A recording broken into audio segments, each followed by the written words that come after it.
Stand together in the ocean, all together in a moment. Forget the weather in the Weather's terrible. It's It's a terrible topic to start with. But I noticed your Xbox down there, and like you got a few games there. FIFA's there, so I'm guessing it's not yours because you're not a football man. I'm not a football fan, but I don't mind playing FIFA, to be honest. Right. How is that though? Because I always imagine that if I don't like the sport, I'm not going to enjoy the game. Well, I used to like football, and if you had a football and we were like, do you want to kick about? I'd be like, yeah, by all means. But it's not something that I follow or want to go and watch kind of thing. So, because I used to be into it, when I play FIFA, I'm like, oh yeah, I can enjoy this again. Do you know what I mean? So what's another example of that? Like when you were a kid, you did something and then you were to do it now and you're like, yeah, I can get back into that mode. There's nothing like that, is there? Like kissing your teddy bears. Yeah, like, yeah. You could easily get back into that with an actual human. I don't know if it would transition. It's not the same, is it? No, it's not the same at all. It's not as good. Yeah. Definitely not. The teddies are always better. Did you have teddies as a child? I didn't. Well, I can't really remember having them.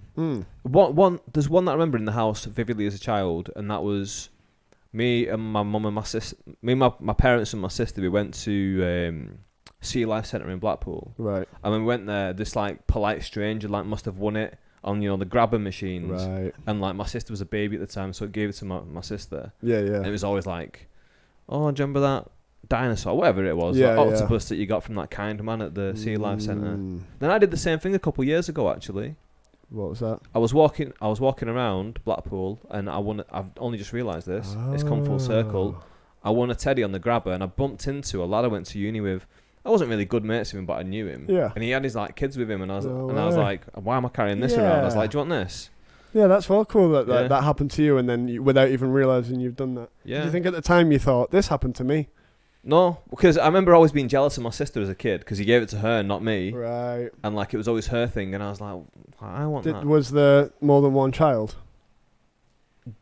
I think he might have had more than one child, And I think it was just like, have this for your kids, right, I said. And I bet the girl got it. There you go. I didn't want to separate them all because I'm not like what that. you should have done, right? Cut the teddy in half. Yeah. Give them half each. There you go. You can either have legs and half a torso, or you can have half torso, arms and head, or you could just cut it straight down the middle, one arm, one leg each. Let's say I cut it like not left and right. I cut it like middle ways. Yeah. Would you choose legs and torso and between the legs, or would you choose like the head and the upper breast? The age-old question of mermaids. Is it better to have legs and a vagina and a bottom and a fish head? Or because you can actually have sex with that. Or is it better to have fish legs, fish tail, torso, boobs, arms, face? I feel like I've been living under a rock because I didn't realise that was the age-old question. Oh yeah, I've been asking this for decades. Well, I guess it's not the age-old question. A lot of people though, I think a lot of people are like, yeah, of course, the regular mermaid. Why would you want to fuck some legs with a massive fish head? I think a regular mermaid is more aesthetically pleasing, isn't it? It is. A lot more than like a fish head that's just got legs. But what if it could speak still? Now, a fish that could speak would be quite interesting. So what if you had, right, your options, you're on this weird aquatic bachelor thing, and your options are... I see it. It's a mermaid lady, and she kind of... She has to, like, waddle into the room on the floor. Right. And you're like, hey, and she's like... She's beautiful, down to her torso, then she's got slimy, scaly tail as legs. She can't like bop around on him. She has to. It's almost as if she's handicapped. Yeah. She comes into the room, and she's a bit of a bitch, but the top half is kind of hot. I mean, I would be too if I didn't have if I had scaly flipper legs. Even though she's quite famous for being a mermaid, though, she's still like a bitch. She's a diva. Right. Mermaid. Then the other option is some lovely legs walking with a huge fish head, and it's just the nicest fish head, legs, vagina, bottom combo you've ever seen. And she's just so polite. She's very friendly. What are you going for? Well, first of all, I've seen a lot of lovely fish heads in my day. Yeah. So if we're going with the top one... You used to be a fishmonger, didn't you? Oh, I did. Absolutely. Back in the day, I knew it. I was an amateur one, not amateur, yeah. You just kind of like walked in and went, I've got a couple of fish. You don't want to chop them up, you want some of this? The amateur fishmongers are way better than the professionals. What was it's too polished, their stuff. Exactly. What was like your best, your go-to fish? My go-to fish was a king prawn. King prawn. Yeah. Okay. But then PC culture got involved. Then we had to start calling them queen prawns as queen well. prawn. So king or queen prawn. It's like royalty person. Yeah, it's just prawn. royal prawns, isn't it? Royal basically? prawns, yeah. So let's start calling them. But which one would I choose? Because sorry, I got us off the topic. Yeah. I think I would take the proper mermaid as we know them and take her swimming probably, and then like she doesn't need to flap around on the floor because I think that's quite undignifying. It is undignifying. And I'll like do my best to like make sure she had like a nice life where she could thrive. And you're like, I can go into some water for a while and swim. You really struggle to be out here on land. Yeah. Let me come into your habitat. There you go. And like, she might have dolphin friends. True. And at the same time, you could just get like a fish tank in your bedroom, and then she's just there, like chilling out. That'd be pretty cool. Like, I'll be back from work at 5. That film. What's that most recent film where that lady falls in love with the fish type thing? Oh, I know the one that you mean. And I thought Guillermo del Toro. I hated that film. Did you hate it? Yeah. Yeah. It was called. Damn it! I can't think of it either, but it was Jamie, like pull that up. It was one of the Oscar like nominated it won an films. Oscar. Yeah. I almost had it mad. Then when I see it, I'm like, so annoyed that I didn't know what it was. Was it called? I just can't think of it what it was either, but it's called The Shape of Water. The Shape of Water. That's of exactly water. what it was called. So this is a real Shape of Water type scenario we've got here. Yeah, which is quite common really, because getting there, I got stuck in all that water, so I could have done with a mermaid to like swim me here. Yeah, true. Yeah, and I was thinking to be devil's advocate, play devil's advocate. I should probably go with the legs and the fish head, right? Lady, and I think that it'd at least be a good story. Like I fucked this giant fish head with legs once, right? So you're just going to do it completely for the story? Yeah, just for the story. I mean, I thought we was going to go down the route of like, I mean, I moved mine in. I moved her into my bedroom, remember? And then you was just like, I fucked it once, and that was it. So you were quite rude honest, with your fish person. Because she's not got, she's not got a human face, I kind of have distanced myself from her as an actual person.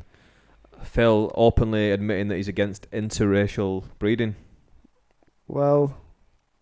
interspecies breeding. Interspecies. I'm going to go ahead and put my foot down on that. Stop interspecies breeding. Okay. No. While we're on that subject, Trump over here. We've got Adam Anwar with us today on episode 75. Hello. Of the Same Song podcast. Didn't get that all right. 75. That's quite a lot. It's all right, then, isn't it? Yeah. Pretty good. I thought it was well recent. I might start doing 2 a week, so 1 solo, 1 guest. Yeah. And then I'm make up for all the lost time where it should be on like 100 odd episodes by now, but I've had little breaks from it, so I'm kind of making up for lost time and trying to fill it. How did you first start it then? Like, what was like your impetus to be like? And did you do it before comedy, or was it like? No, it was like when I started doing comedy, I was like, all my favorite comedians did podcasts, and I noticed that they're practicing how to be funny and how to speak, and making relations with other comedians and stuff like that through a podcast.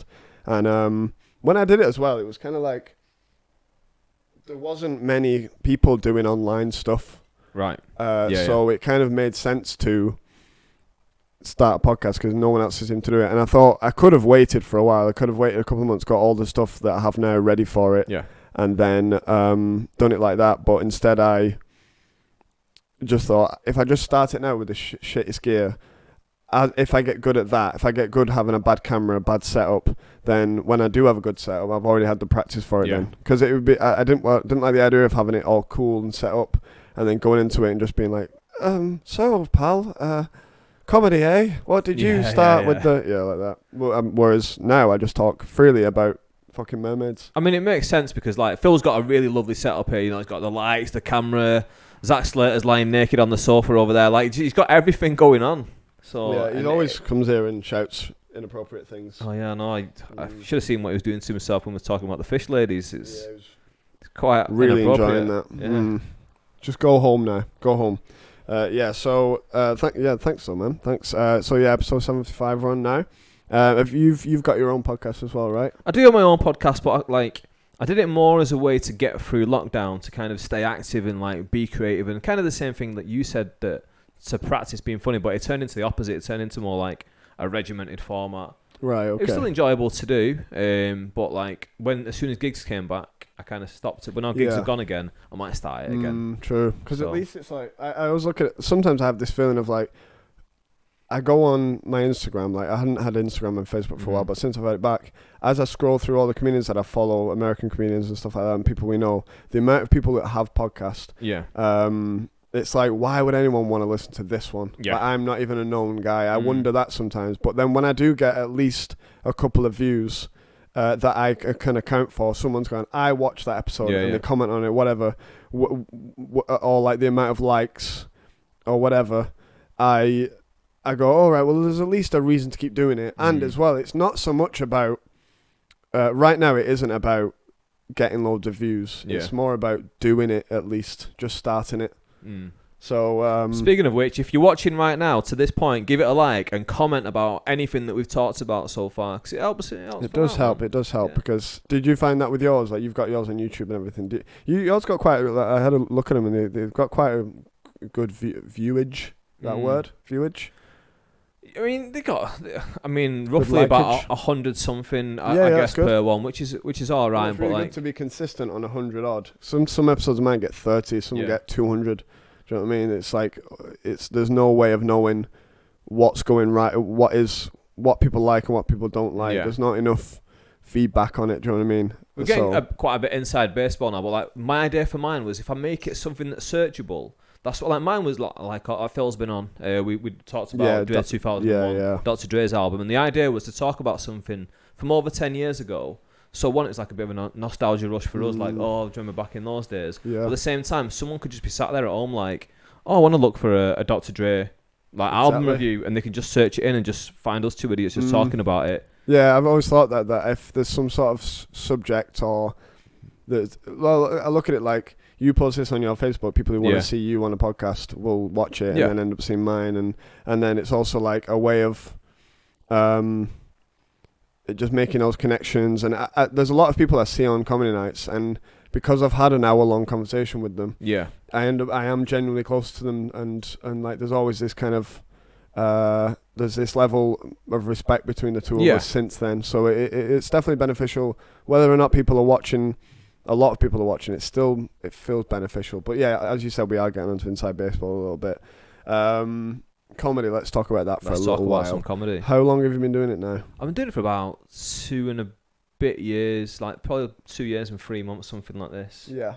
I think it was like maybe June 2018 when I started, something like that. Right, nice. And what was your first gig? Beat the Frog. Oh yeah, same here. Yeah. Did you beat the Frog? I did beat the Frog. Yeah, nice. Same here. Yeah. On the first one. Many since then I have not beat the Frog. Yeah. But you'll find that beat the Frog, nice. And you got through the 5. I did. Did you win it by any chance? I did win it. No way, you won it the first time. Yeah. Nice, man. Do you know what, right? I went into comedy like completely naive and oblivious. Like I had no idea about open mic. Like I knew open mic nights existed, but I had no idea how to find them. So I typed them into Google and I found Comedy Store and Beat the Frog. And like I couldn't find any information about how to sign up for the Comedy Store. Otherwise, I probably would have done that one, done 15 seconds of material, got gonged off, and never done comedy again. To be honest with you, but I found out how to sign up for Beat the Frog. Signed up for it, and they give you like 6 weeks notice or whatever it is, don't they? Because that's the nearest one you can book in. So I just wrote loads of stuff basically, and then I thought it would be a bunch of people doing it for the first time.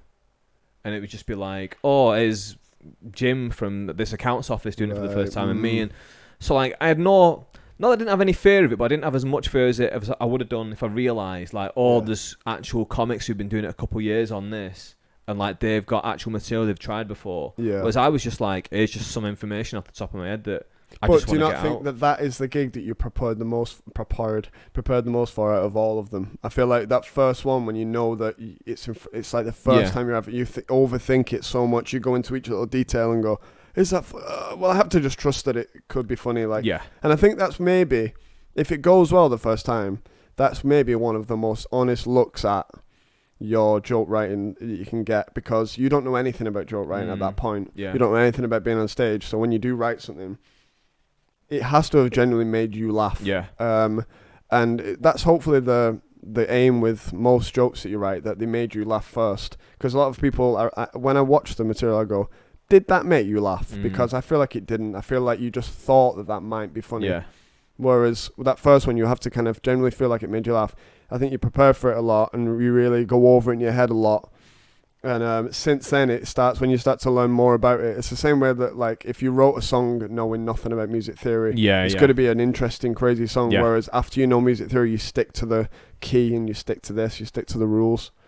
Yeah, you get like loads of these like 15-year-olds who like do songs, and like Soulja Boy was one of them, wasn't he? He just did a song in his bedroom, like probably never studied anything musically, and then it became a massive hit just because he was like, oh, I know what I like, the not like the sound of, like I'm just gonna do it. And wasn't there some like Chinese student in London who did like something for your mind, something like that? Oh, that one, that's a tune. What's that called? I think she's like a young girl. Like, well, it's like a group that they're called like Osmios, something like that. I can't remember.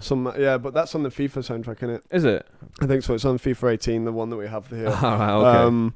But those guys, like, stuff like that, where it's like people just kind of, they didn't really know the rules of things. They just went into it. It's like raw as you can get kind of thing. Whereas it's just like, I think this probably is good, so I'm just going to share. I don't know the rules of this thing. I'll just the arts is the only thing you can really do that with, isn't it? That you can't go.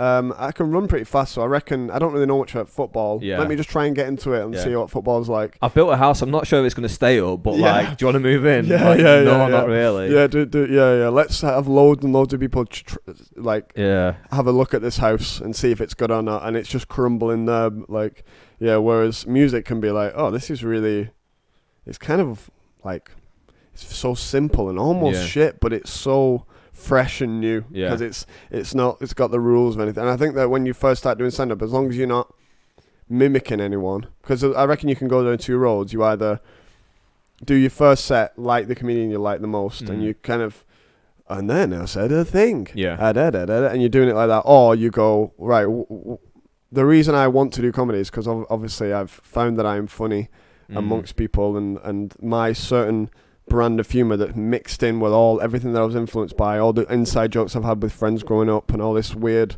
humour I've had all my life. I have to put this down on this page now. And like, I think that it does give quite an honest first gig in a way. Mine was like that, but without trying to analyze it too much, I kind of wanted to like talk about, because I mean, you've seen my set, the bulk of my set is talking about stuff that's like unique to me, like my background and stuff like that, and I wanted to talk about things that like I kind of feel is not represented that much. That's what I wanted to do. And that's like, people tell me, oh, you're funny and stuff, you know, when you're working in an office and stuff like that, but like they tell next man that as well, like they're not just telling you, they're telling like, you know what I mean? But then I thought, do you know what? I'll give it a go, because I thought I've got this this unique stuff to talk about. So like I might as well get up there and just put it out there for people. And then if they enjoy it, they enjoy. Like, and like I said, like I won it. I don't think I did a great job. Must have done an okay enough job on the night. But like, did you have a joke about it being your first time? No. You didn't? No. Right. I had that, and I feel like that's why I got through. And if I hadn't have said that, there's no way I would have gotten through. I've noticed that a lot with people. Like they'll say like, "Oh, this is my first time," and they'll have like quite a ropey set, but people just give them the benefit of the doubt because it's human nature, isn't it? Like you don't want to stomp on the dream straight away. Whereas like if I turn up with a 5 that they don't like, they can just be like, "Oh, fuck you." Yeah, like, exactly. Do you know what I mean? Just the mad thing about Beat Frog is they walk up and someone walks up on stage and the crowd will just make this assumption of you. Sure. Anyway, I don't want to digress on that. What I did want to say is, I watched this thing I've been watching the Comedy Store documentary, new thing that's come out, and someone said it last night around the whole thing of joke stealing and all this stuff. He said, write something that's so unique to you that it can't be stolen off you. And I guess that's the best way for you. It's like a unique experience that you feel isn't being talked about. There's not going to be a load of dudes who have a mixed race kind of upbringing that are going to be like I can't steal one of your jokes. I can't say like something about my dad's from is it Pakistan? My dad's from I can't be like, people are like, no, he isn't like that. Like definitely not like that. Like what are you talking about? So it is a good thing that if you do have this unique perspective, then going into stand-up, like especially the first gig, you're gonna have all this like, I bet no one said that on stage. I bet no one said that on stage and stuff. So yeah, man. And that's what I wanted to do. Like, but like you said, I didn't have any jokes about this being my first time. I wanted them to think that I was like seasoned the first time I got up there. Like I wanted them to look like I wore like a leather jacket and like I dressed nice, or what I assumed to be nice, and I wanted them to look at me and be like, this guy's a comic already. This guy knows what he's doing. And like, because of it, like perception's reality, isn't it? In any industry, like if they think you're good at what you do, Yeah. they're gonna trust you at it. And Yeah. I knew it was a competition, so all I wanted to do was like, please last the 5. That's all I thought. Yeah, Like, I didn't even same. think about winning it. Like, just please last the 5. And I thought if I get 3.5 minutes, I'll be happy with that, Right, and a few nice. laughs. And like, yeah, I tried to like just step down the pressure. But like I say, if I would have known more about comedy at the time, like because there's a lot of people who do like all the open mics around Manchester, and then they say, oh, I'm gonna do like Beat the Frog soon, and like they're really overhyping it in the Yeah, mind. exactly. It is a big thing, like performing in front of all, especially like pre-COVID times. You're performing in front of like a couple hundred Maybe people, 200, 300 people on a busy night. Yeah, like it's a big step, but like I just didn't think of it whatsoever. I thought, oh, this is how everyone has to start. Yeah, I was like that because that's what you do. You Google open mic nights or whatever, Yeah. new comedian night or whatever, and that's the top 2 that show up. And people don't know about our nights that we have running Yeah. and stuff like that. Like it's very rare that you get someone having the first gig at one of those shows. Yeah. You see it more often at Frog and Bucket and stuff like that. But yeah, like that's a very good point for it. Is that really jumping into the deep end with that is going in straight into like that's nothing to worry about on my laptop. Right.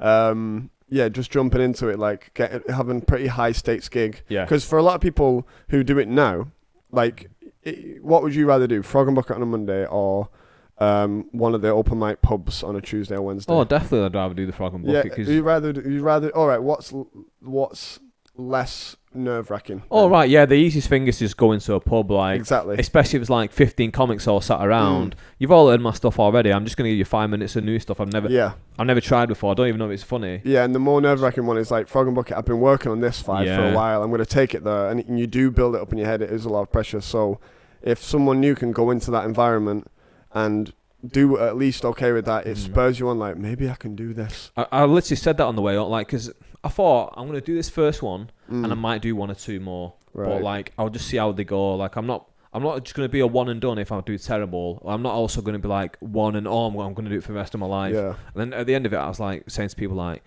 do you know, I think I can do this. I'm gonna give another couple a go and just see what I can do. And like luckily for me, I fucking bombed on my second one. So yeah, of like, course, that's definitely what's gonna happen. Is like brought me anyone back who down to ground. does well with the first or second one, they're going to bomb after that. Yeah. It's usually the case with a good gig. You kind of like you have a good gig and you go, oh, that was really good then, and then you walk into the next going, this one's probably not going to go. Oh no, you go into it going, I'm on top of the world. Yeah. Mate. I'll just do the same thing and watch what happens. And you do it and you go, oh, I went in too confidently. That's it. Yeah. I done one gig and I was like, oh, comedy's pretty easy actually. Yeah, I wrote 5 minutes and they laughed at all my stuff. Like, oh, sick. Like my second spot was the 7 minute, because again I didn't know how to do like how to find open mic still. Wow. I might have seen you on that night. You might have, and like I didn't do very well. Like I did quite poorly. I remember like I opened up with again. A couple of mates came and they came to the first one as well, and like, they were like, "Oh, you're gonna like tell some new jokes," and they're like, so I felt the pressure to like tell new jokes, but at the same time, I thought that's just what you do. Yeah. So I kept like my first bit in about me and my mum and dad and all that stuff. I kept all that because that explains me quite nicely. But then I put like 3 minutes of like new material into this 7 spot, like, which is people say it's like one of the hardest spots to do on our level, like because you're starting that night off, and they're like expecting from you. And yeah, I didn't do very well at all. Sorry about that. I've no producer. I'm running this shit by Sort it myself. out, mate. Come on. I know, right? You were just saying about how you went from doing 5 minutes to 7 minutes, and you had to have 3 minutes of new material. Yeah. But if you've not done any gigs in between, then it like those last 2 minutes at least have to be new material. Yeah. Did you have in your head like, I'll just wait till the Frog and Bucket, the next one, or did you think, oh, maybe I should do more gigs in between, or in your head there just wasn't any gigs? I honestly didn't know how. Right. I had no idea. I searched for open mic nights like I think I searched on Twitter, on Facebook, right, and all I found was like like music open mic nights, and I thought they won't want me there. They won't want like. I found out differently now that they'll happily have me, but like at the time I thought, oh, they won't want me come and doing comedy. Know, but they're very happy to have you. They're like, yes, it's just music constantly. Inject some funny into it. Yeah, like, break it up a little bit. And like, so the way that I think I got my third gig was it was one in Bolton, and basically Shazad Nawaz, or Zadawaz, whichever one he wants to be called, whichever pronoun he prefers. There we go, whichever pronoun they prefer. they yes. Yeah. No, it sounds like if I said they though, it would sound like I'm being racist. Whatever they want. But yeah, like I I posted something on one of the forums, and like it was just one of my jokes, and like I posted like, oh, can anyone give me feedback on this, or like, and like let me know how to find gigs. Right. And he just was like, listen, take that down because people are gonna like murk you for like posting material, but I'll give you some advice and that. So like I took it down and he gave me like some advice, and then funnily enough, like I think it was like a week or two later, he fingered you, didn't he? Yes. No, no, go on. There was like a night in Bolton, right? And like it was the Swabs night that me and you did recently. Yeah. We can talk about that in the second half. Yeah, we could do. Yeah. But it was a Swabs night, and like it had dropouts.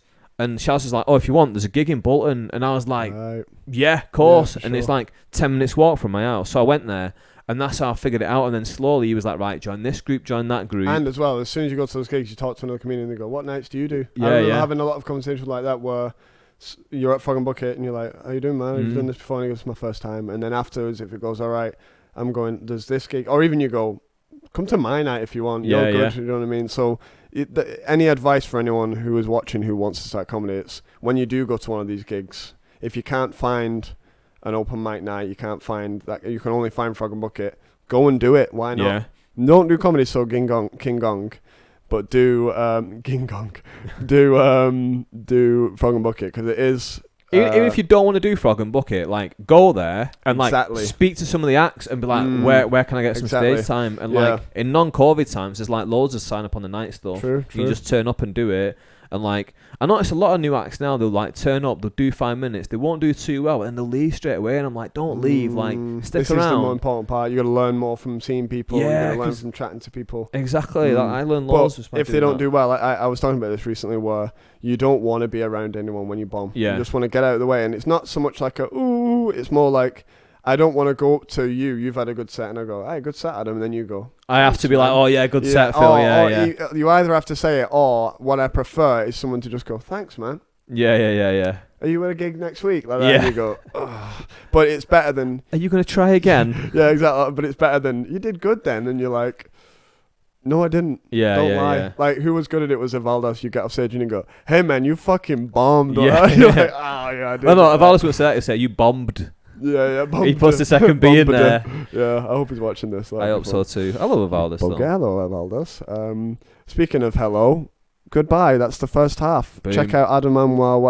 whatever I've stuck in there in the middle, and we'll be with you shortly.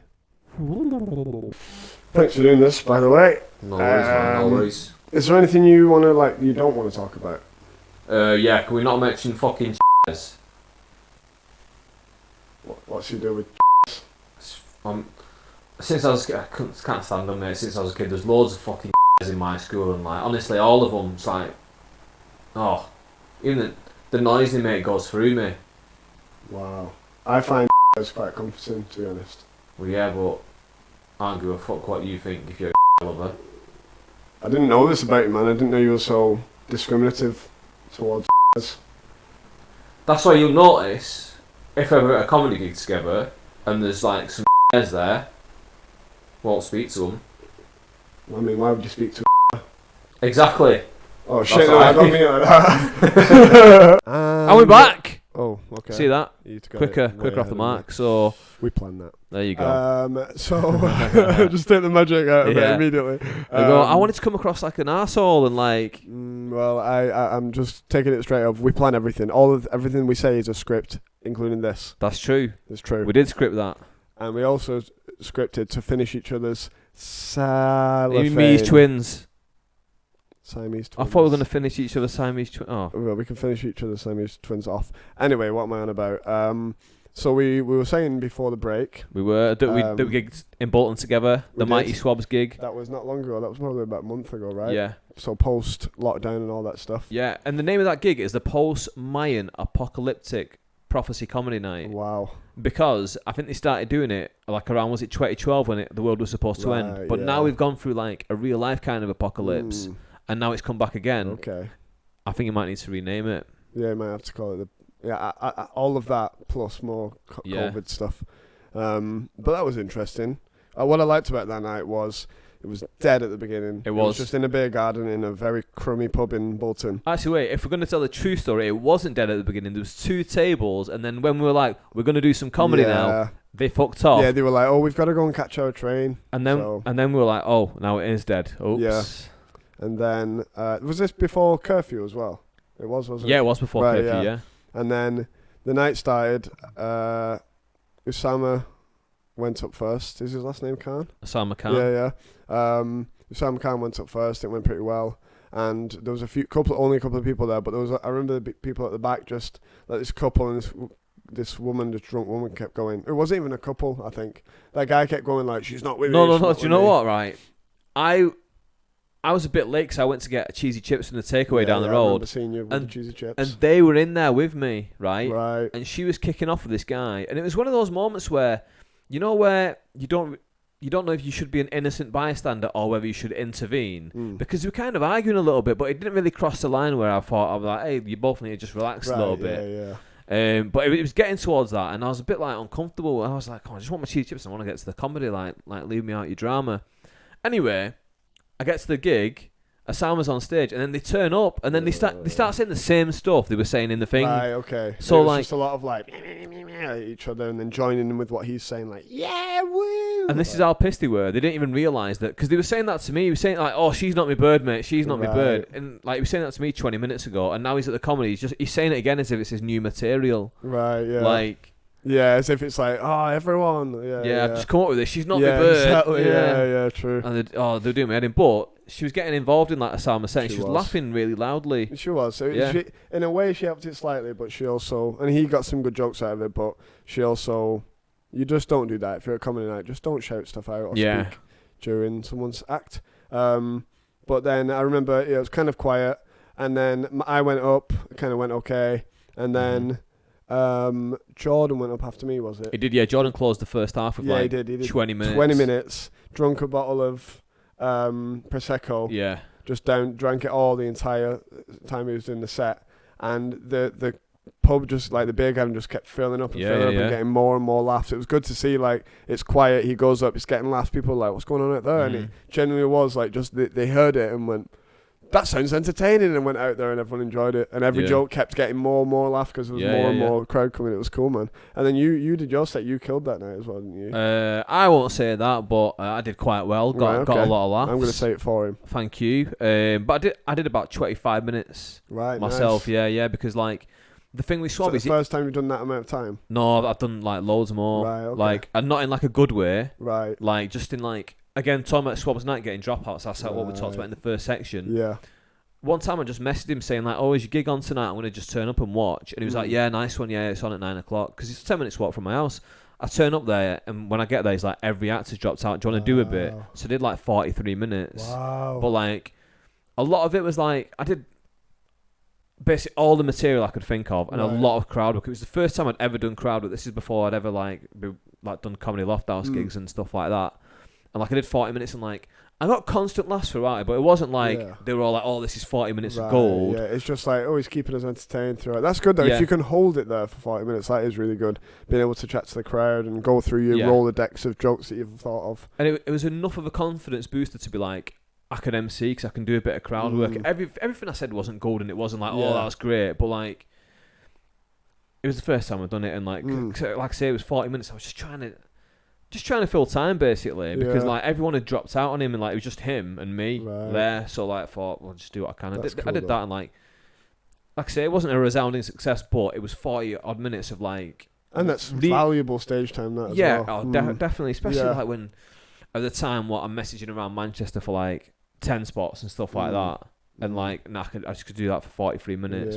True. But yeah, that was the best 20-ish minute set I'd done. Was the one at the swap. Was that one? Yeah, because it was the end of the night, and like Jordan had basically warmed them all up. I think he like got them all into it and stuff like that, and then Matt went on after the break, and then I went on at the end. And again, I knew I was the last one on, so I knew there was like no real time restrictions. We were good for time. So I had loads of new material written out, because this was post lockdown as well. Like just after, and I had loads of stuff I'd written that I'd not tried yet. So I did like, one bit I'd done before, a new bit, a bit done before, a new bit, and like obviously I did like my 10 minutes, like my 10-15 minutes I've got, and then like 10 minutes of new material in between, and that's how it just padded time out. But it It was proper fun, to be fair. I loved it. Yeah, that does sound good. And especially if, like, the crowd that I was seeing coming in while John was up, if that maintained, then it would have been a good crowd to do it too. What were you going to say? Sorry.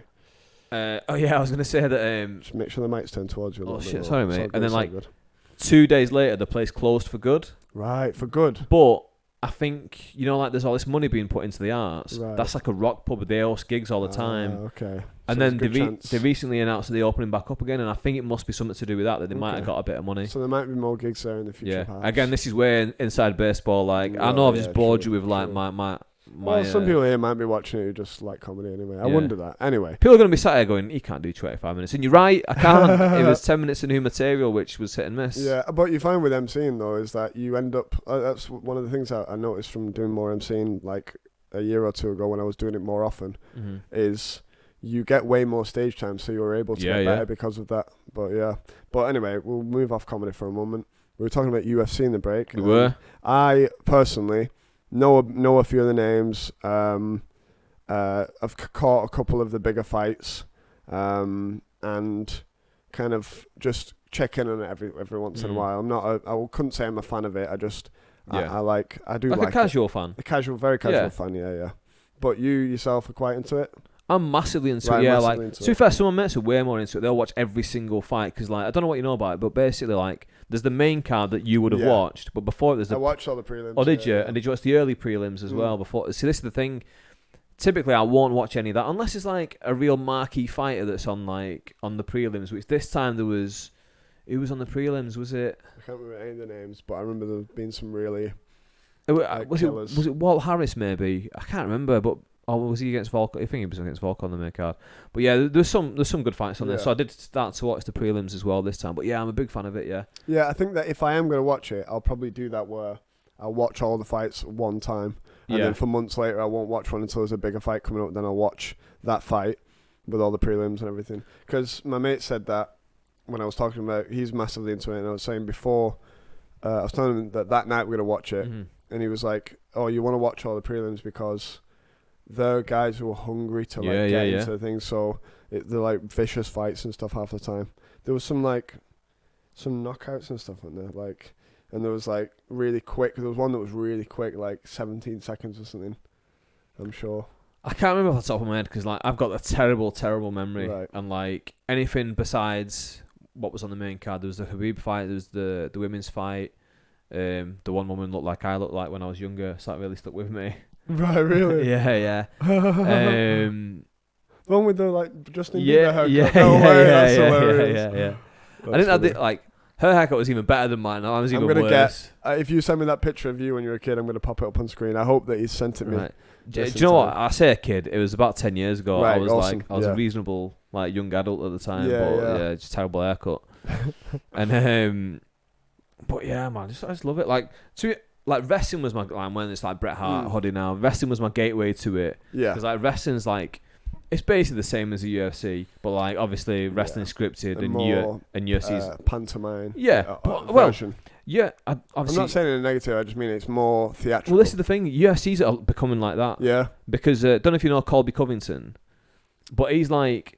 Is he the American guy who's really like big Trump fan? Yeah. So he's super squeaky clean, kind of like no. In a way, squeaky clean as in like white American man. Oh yeah, like American Pie, yeah. Quarterback, that kind of fella. Exactly, yeah. And he's like a middle of the road fighter, a good fighter, but like a middle of the road fighter. No one really cared too much about his fights, and then he just started becoming a Trump guy and saying all this like.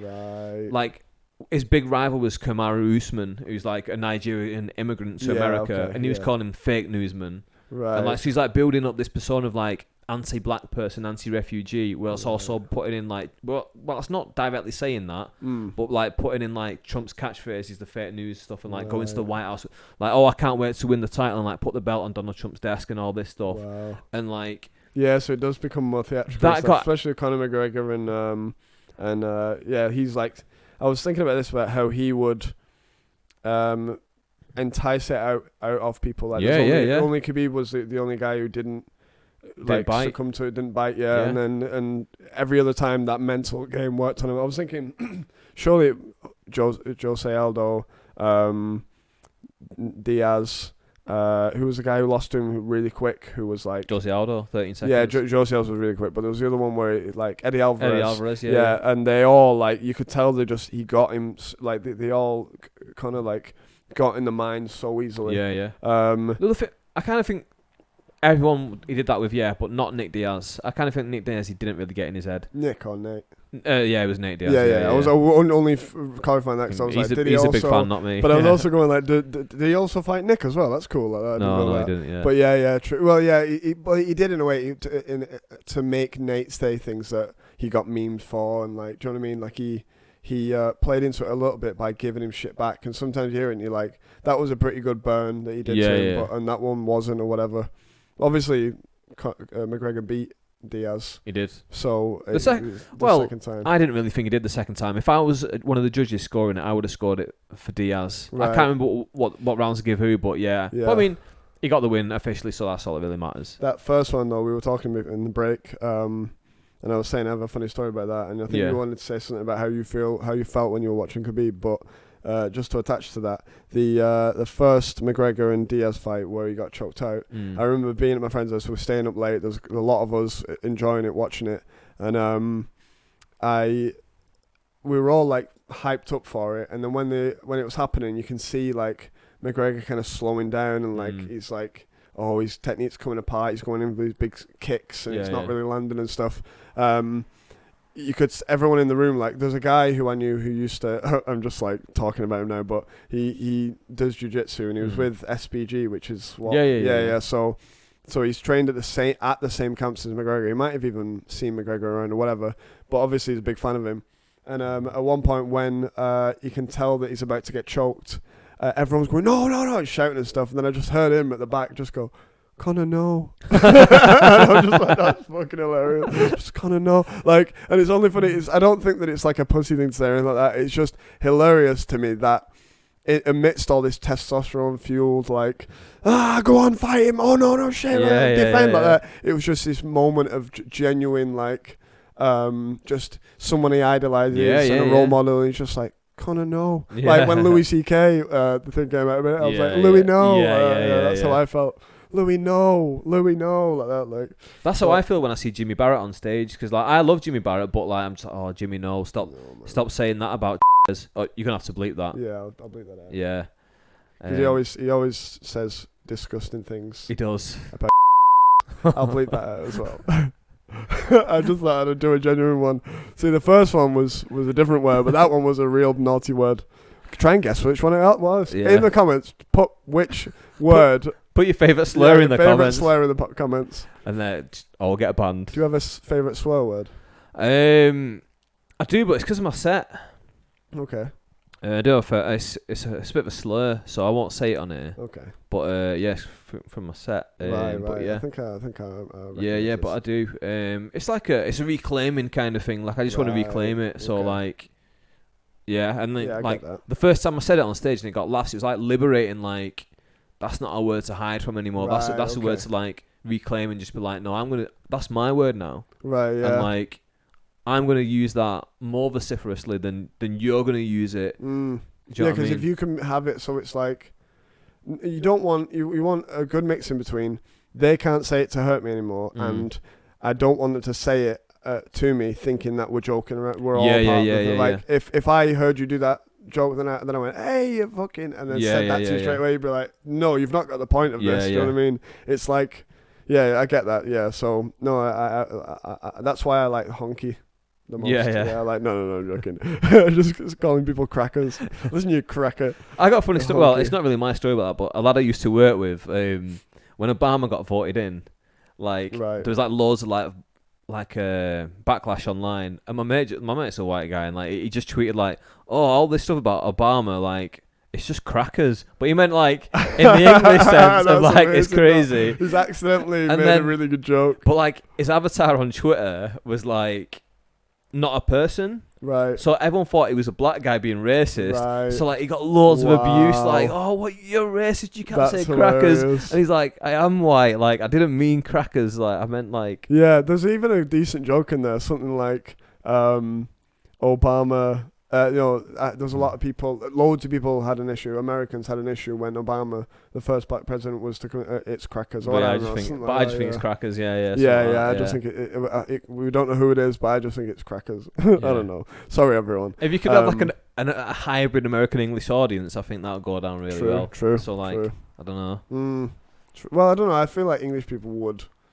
It's well known. I don't know. American politics at the very top is well enough known in England that you can make jokes. Oh no, that's true. But what I'm saying is like, I kind of feel like if you said the word crackers on stage in some places in England, they wouldn't understand the reference. Like, yeah, it's crackers, isn't it? Yeah, exactly. Yeah, they wouldn't like get the reference. I mean, Manchester's like kind of a woke place, and that everyone will understand what that means, so they'll get it. But like when you like go to Bolton, people will be like, 100%, mate, 100%. I did a gig. I won't say where it was, but it was somewhere in Yorkshire a couple of weeks ago, and it was the kind of place where like I really thrived in it because it was like a wild atmosphere, and I knew that my brand of humour would go down well there. Yeah. But at the same time, they're laughing at the stuff which like some intelligent audiences will be like, oh, I see the thing where you're coming from, whereas they just be like, oh, he just said that word, I'm gonna laugh at that word. Like I found at one of your gigs in Hindley one time that all the stuff I've been doing about tramadol and just stuff how it's in my family and stuff like that, and drugs and stuff,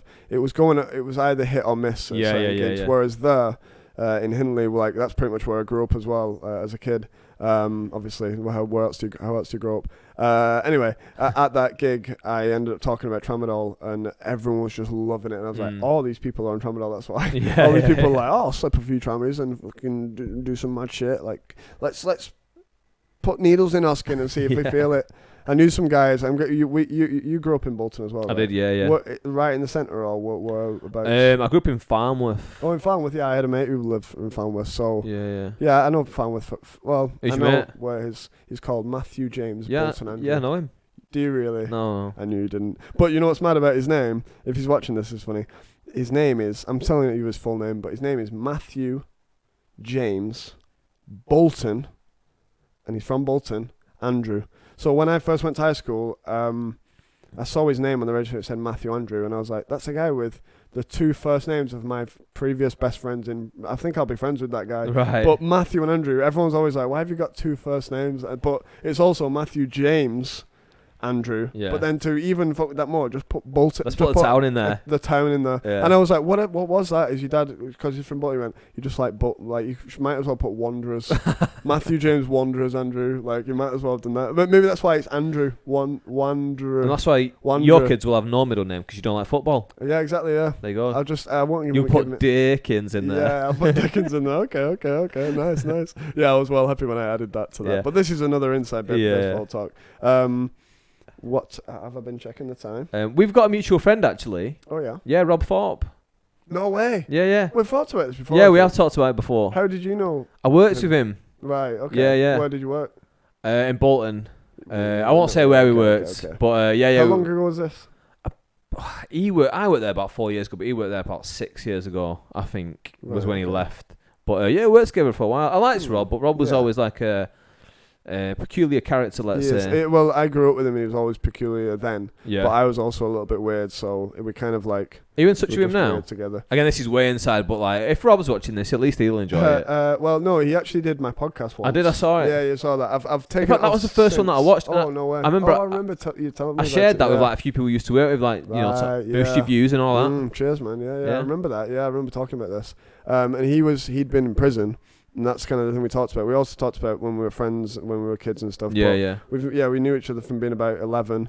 At one point, we were like best mates, so just go to each other's houses and stuff. But there's loads of weird scenarios we got ourselves in, and like just loads of mad things that I was exposed to growing up because of him in a way. He's always exposing himself to people. Exactly. Yeah. He'd always get his stick out and he'd poke me in the eyes with it.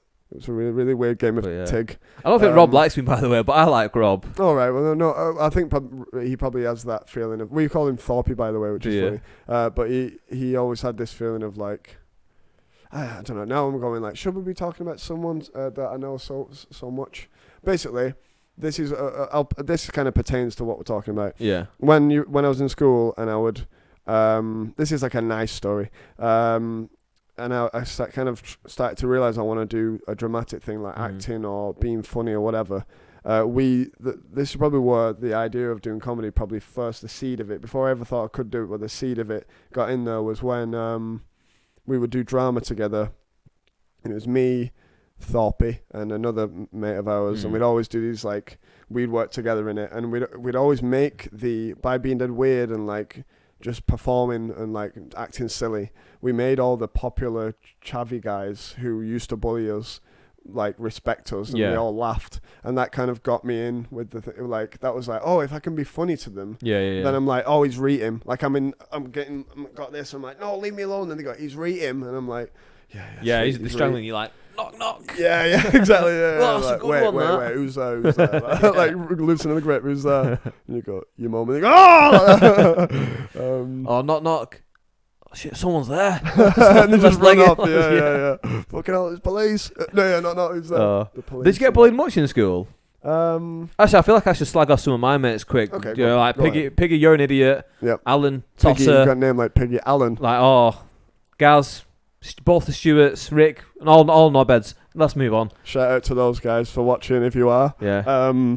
What were you asking me then? Did I get bullied? Did you get bullied much in school? Because I just remember something that happened to me in school. I was a year 7, and there was like a very small toilet, and a bunch of year. You know, when year 11s they leave early, don't they? Like at the end of the year they leave, like, is it April or something like that? A couple of months early. And like it was like the week they were leaving, and there's like this small toilet, and I was walking past, and this just grabbed me and threw me in the toilet, and like, because obviously I was like a year 7, I was like 11, and they could easily bully me. Like fresh meat. Yeah.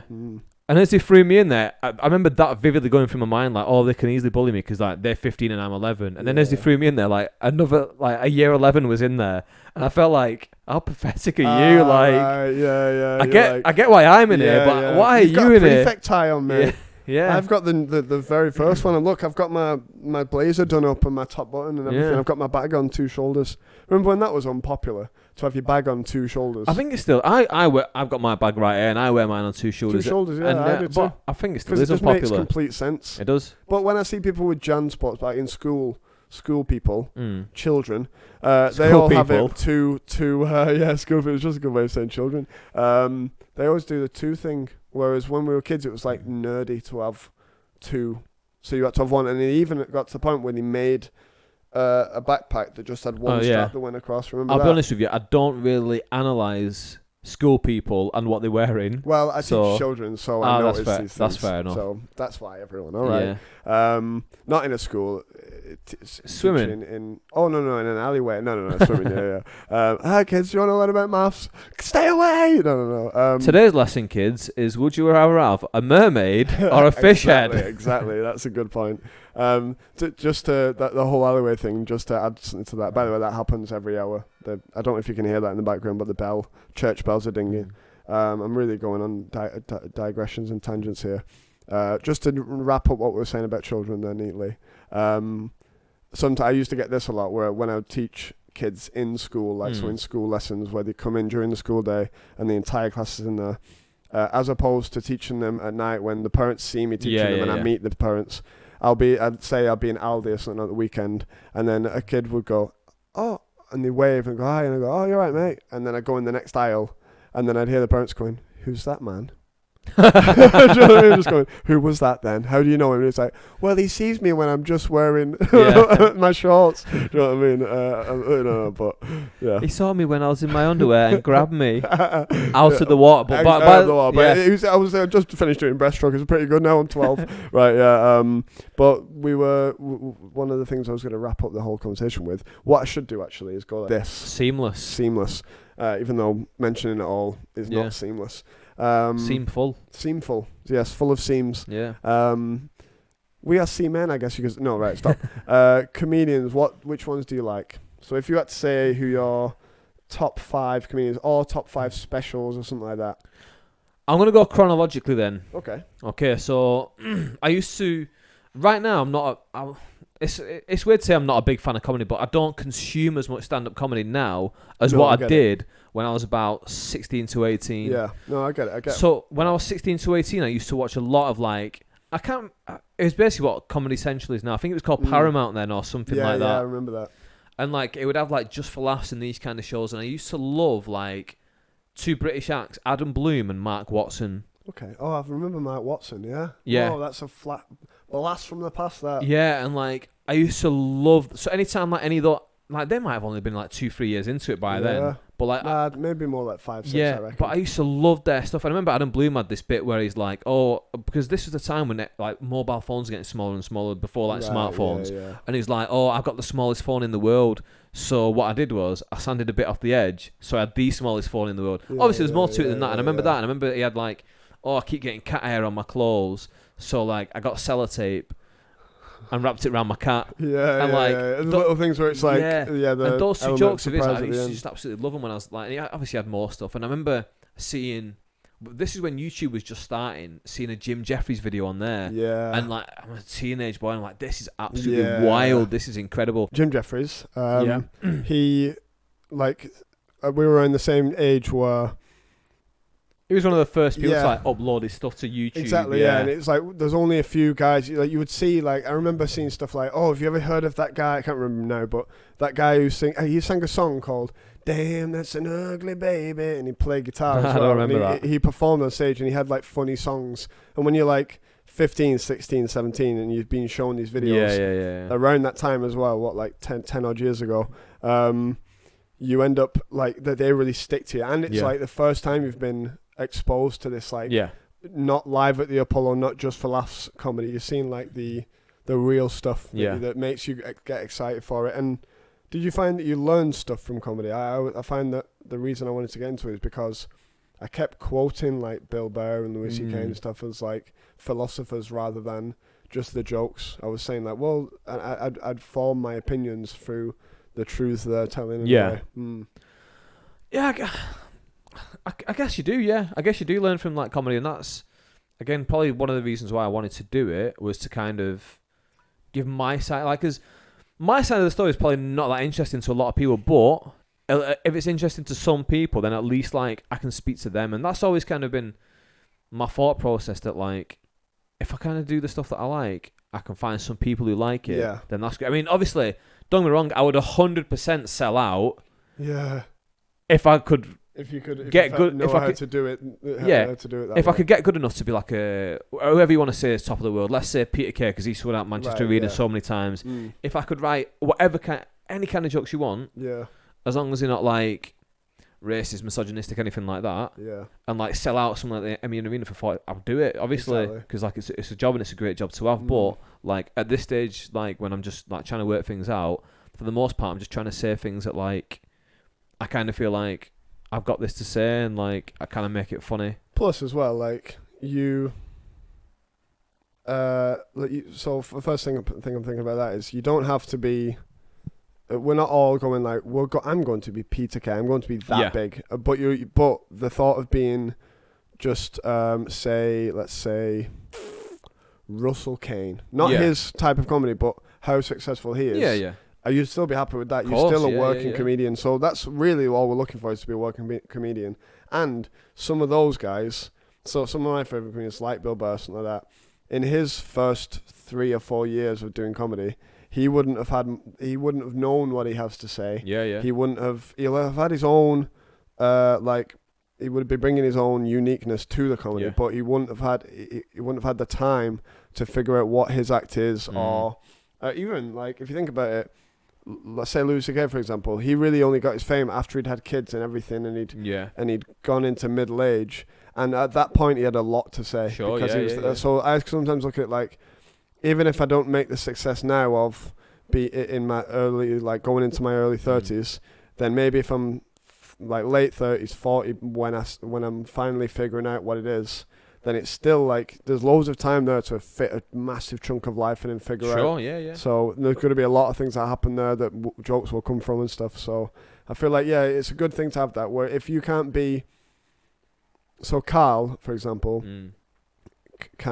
he has quite a broad audience. Sure, yeah. Because he's so good, people are like, almost everyone can go, this is really good, do you know what I mean? I like, from an outsider's view, it seems like he can make something really funny out of something like quite innocuous, like going to the gym, for example. Yeah, exactly, yeah. So, because he's just got this raw talent that you don't see once in a while. Like, people like one of his favorite comedians is Lee Evans. You can and tell. like you can tell, and like and Lee Evans from that time as well, where it's just like, whoa, this guy is.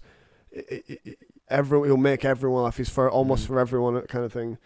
He's just such a high level of talent. But then if you look at someone who is like a successful comedian, but they're not that brand of comedy at all. They kind of just fit. They have their audience, and I feel like I'm going to be a guy if I just keep going at it, and like you probably feel yourself like this. Over the years and years, as you get better and better, you hone your own audience. Of course, yeah. And you'll have to be able to do well at comedy clubs and stuff. But the main point, I guess, is after a while having your own fan base that like what you have to say and your brand of comedy. So as long as you're doing what you like, for me, that's the ideal scenario. Yeah. Like obviously, you want to be a good club comic and like be able to like headline it anywhere in the country. But like beyond that, you want like people who like. I love that. I love Phil Sutton. Like Phil Sutton's great, and like I've gone back and watched all of his old podcasts from like 10 years ago. Do you know what I mean? Adam like, Anwar one was really good, where he had this entire conversation. There you go. Yeah. What I'm thinking right now, this is crazy. How's he got into my head? I know. Yeah. Right. I hope that works. Yeah, definitely. But again, this leads me into like what you asked me originally was like my top 5 favorite comedians. So I've just listed 3 that I liked. Thanks for getting back to it, because I completely. Yeah, I don't know if these are my top 5, but like those are 3 that I mentioned. But like one of my big ones at the moment is Paul Chowdhury. Oh yeah. And like I've not seen enough of his stuff. And like the main reason why I probably like him is probably just the base fact that he's an British Asian comic, and like he's talking about things that like resonate with me that I'm not hearing anybody else talk about. And it's not just in comedy. It's like I'm not hearing people on the news talk about this. I'm not hearing like Coronation Street cover this. Like it's not covered by anyone. And then like he comes onto the stage and like just talks about stuff that like a lot of it's not relevant to me because he's from a slightly different culture. Yeah, but there'll be definitely things that cross over. There's definitely things that cross over. Yeah, and like that British Asian life, I find I really magnetise to people who like put that across in the media when it happens, because like I'm so not used to seeing it. Like growing up, like it just wasn't around. Like, and if it was around, it was a cricket player. Or there's Goodness Gracious Me, which is like a great I remember that. Yeah, a great sketch show. Like I loved that as a kid, and like, and then that changed to like Kumar's at 42 or whatever, and like from there, but it's always very stereotypes. Sure, and like, whereas nowadays I find that, especially like, there's like, there's like Black Twitter and stuff like this. Is there like, I didn't want to give it the wrong term, but there seems to be like a Muslim kind of corner of the internet that has this great humor, and it's all like these different jokes about Muslim culture and stuff that just white from Christian background people can't really. They're just like, oh, I don't get that at all, because it's all very specific to. But whenever I've seen any of those, I'm always like, that seems really funny if I knew what they're on about. Do you know what I mean? So it's good that like, I guess you're kind of looking at it like, if you are from a different world than the regular comedy kind of thing where you'd see on TV, then when you do see someone like Paul Chowdhury who comes out and talks about stuff that not even these other like Asian personalities on TV are ever talking about, like it appeals to you more in a way. Sure, definitely. Like you see a lot of what's the best way to put it? You see a lot of these videos online that you've seen before, where like, because I'm trying to find the word I would say, but I don't follow like any kind of Britain Asian like internet kind of Twitter page, anything like that. So I rarely see it as well. But when I do see it, it's always like a breath of fresh air to me, right? Because like, let's say like you've got bits where you talk about like alcoholism and stuff like that, which like to me, like let's say you was a famous comic on stage, it wouldn't connect with me as much because like obviously my dad doesn't drink, right? Whereas like. Mine doesn't either now. But at the same time, everyone in the audience, 99% of the people, they can relate to what you're saying. True. So like, you can come out and say that stuff, and that's relatable to them, and that's interesting. Do you know what I mean? Yeah. Whereas like, that's why when I see stuff like this, I'm like, wow, I'm not hearing that from anywhere else. Like Paul Chowdhury talking about like our Asian parent, like. One of the big things that I really liked about him was he did a parody series where he took the piss out of Zayn from One Direction. Right. And I don't really know anything. Wow. I don't really know anything about Zayn from One Direction, but my very first thought when I heard that there was a British Pakistani kid from Bradford in One Direction was, bloody hell, I wonder what his dad thinks of that. Right. And then you see all these Paul Chowdhury videos where he's like, oh, you fucking bastard, what are you fucking doing, like dancing around with these 4 white boys on a stage? And like, what do you mean you got a girlfriend? Like, come over, I'm gonna give you. See, I never even thought that at all. And like, there you go. So like, but that was the first thing I thought. And then when I saw Chowdhury's videos, like, it was like a light bulb moment. Like, that's what I've been thinking. Right. And now someone else has like verbalized it and made it in a funny way. Yeah. And it really, really connected with me. Yeah, nice. Yeah, it's a good point that you said about the alcoholism thing as well, because I could probably watch Paul Chowdhury stuff and Russell Peters is I like Russell Peters as well. And I remember one of my favourite when I was younger is Omid Djalili. Yeah, he's so good. Yeah, I man. used to like Omid Djalili. Oh, I remember like when he would say the difference between like, because he's Indian, isn't he? I think he's Iranian. Iranian, right? Yeah. Okay, right. So it makes more sense now as well. He's on about how regular like Americans or whatever, or like the regular like look at dating compared to like I should use the word regular then. It sounds like I'm going like, regular people, like white people are regular people. You know what I mean? Like you know what I mean. The standard typical view of dating. Typical view. Yeah. He would do this thing where it was like, I don't want to butcher it or anything, but he do this really like over the top, like I write a poem for you. And he just like so intense, like the thing that like, but because I couldn't relate to it because I don't know what. That kind of he's maybe talking about, he could be talking about his dad, and he's on about how his dad is like this is what Iranian dads are like, this is and a black guy, this is what black mums are like, or whatever. And even though you can't relate to it, it's like it can still be really funny because of how they're putting it across, and you're learning from it at the time as well. And that was the thing about Russell Peters, wasn't it? Because his big thing was like somebody gonna get hurt real bad, and basically the crux of the joke was like you're getting beaten by your dad for not acting obediently, which is like something that anyone could kind of relate to. Like they have the thought process of like your parents being really strict, exactly, true. And like he managed to like kind of bridge that gap, but kind of be like, listen, I've got Indian parents, so you don't know what Indian parents like. This is what they're like. That's what they're like. Yeah, and that's what's cool about it is like some people who in that audience or maybe have some prejudice towards Indian people, if they can relate to that, then it might break down that barrier for them. And what you said about the relating to that stuff, and you said about the alcoholism thing, I've actually realised that when I've watched comedy back in the day, when someone would talk about their dad having alcoholism or something like that in the family, that was one of the first few places where I went, oh, people talk about this and joke about it. And like I've only really realised how important representation is as I've got older. Because like I didn't think like you just don't think about it when you're a kid. Like why would you? But then it's only when you're an adult and you sit back and be like, well, actually the only times I did see British Asians on TV was Bend It Like Beckham and like 4 or 5 things that you could probably name from like the last I'm 32 now, for the last 32 years. Yeah, there's like as you're saying them, I'm going, oh yeah, there was that. More starting to break through now with like Man Like Mo Bean. I don't think I know that one. Mo Bean is a comedian, right? Yeah.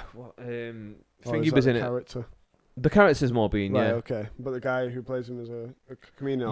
Like it's like the basic show was like full of British Asians. Right, nice. And like it's on BBC Three. I don't watch a lot of TV. Yeah, I don't really watch TV anymore. I've seen season 1, and like a couple of British Asians also got like a sketch show commissioned by BBC as well. Yeah. But I think that went straight to online as well. So there are more and more things coming through. But again, this is why I wanted to do, because I just wanted to talk about things that like my side of the story, because like having a Pakistani dad and a Polish mum's not like, I don't know anyone else like, but obviously besides my sister, true. I don't know anyone else like that who's got that same setup. So I was like, okay, and I do talk about a lot of stereotypical stuff in my set, but like what I try and do is I try and blend like the two stereotypes together and like, here's this new thing that I've just come up with, like. And there's a lot of humor to be in. Like if you are of mixed race, there's a lot of like, I've got half of this and I got half of this. The culture clash putting it together, and like especially when you got two like, because I grew up going to the mosque and going to church, like going to both, so like that's two wildly different experiences. Yeah. Because like again, and it was Polish church as well, so it wasn't like English church where I went to both and didn't understand anything because they were talking Punjabi in the mosque and Polish in the church. So like in both places, I was just kind of this lost little kid. Are they both first generation in Yeah, this yeah, country as first well, generation. right? Yeah, So yeah. Right, I have got that right. Where they are from that country and emigrated here. Yeah, so like, well, it's even madder than that, but I've not really found a way to really dive into it in my set yet. So my dad was born in Pakistan, but when his parents were born, like, it was still India. So technically they were born in India, right? but obviously they're born in Pakistan. And then my mum was born, like, my mum's parents were born in Poland, but she was born just after the war, so she was born in Germany. Wow. So like my family tree's like literally all over the place. Super But like, interesting all that though. but like at the moment I only talk about Poland and Pakistan because that's the Yeah. main places. But like there's more. Oh yeah, there's so much you could go into that. Yeah, about, but that's cool, I've not though. found the right way to do it because like again I don't want to just do it for the sake of it. Like, hey, let's talk about. Like, because I was trying to come up with something about mum being born in, because my mum was literally born in a concentration camp after World War II. Jesus. I'm trying to come up with, like, How old's your mum now?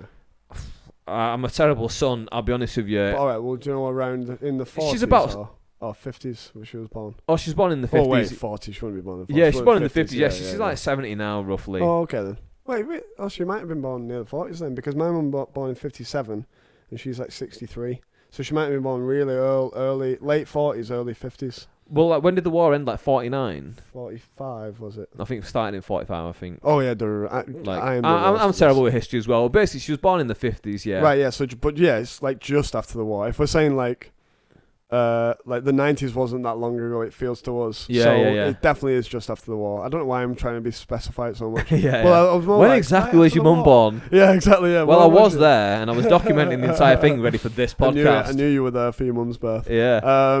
But yeah, so yeah, that's what interesting though, that she was born in pretty much not long ago Nazi occupied Germany. Yeah, yeah. Wow. So, well, it was.